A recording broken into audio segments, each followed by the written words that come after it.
Mas Bima, setelah pemerintah jor-joran seperti ini, apakah trik ini akan mampu menarik investor atau justru tadi dikatakan akan menimbulkan keraguan karena ada kemudian aroma ketidakpastian dalam undang-undang ataupun aturan itu sendiri? Iya, justru akan terjadi kebingungan karena ada kelemahan tadi yang disebut ya, kelemahan substansial atau elementer di dalam proses kebijakan dan isi kebijakannya itu sendiri gitu ya.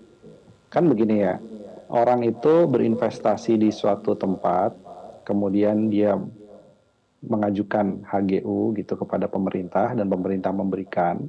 Itu kan di era normal seperti sekarang ini artinya itu kan sesuai dengan HGU yang ada. Tapi ketika ada regulasi baru dan menarik investasi di suatu tempat, tapi HGU-nya kemudian 190 tahun, itu justru ada dua keanehan. Saya melihatnya yang pertama, investor akan bingung. Kenapa 190 tahun? Berarti bolak-balik modalnya sangat lama nih proyek nih. Berarti proyek ini jadi masalah juga. Kenapa direvisi berkali-kali begitu ya?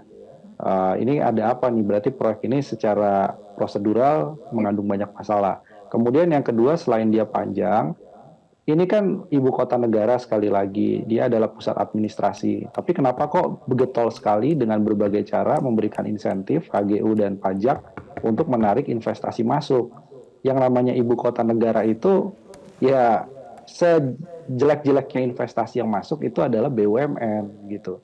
Tapi kalau misalkan swasta ditarik-tarik masuk ke IKN, meskipun sudah dikasih banyak sekali fasilitas, mereka akan juga penasaran bertanya, ini baru kali ini nih ada yang namanya ibu kota negara, tapi mau menarik investor, ya, sampai karena putus asanya memberikan banyak sekali insentif.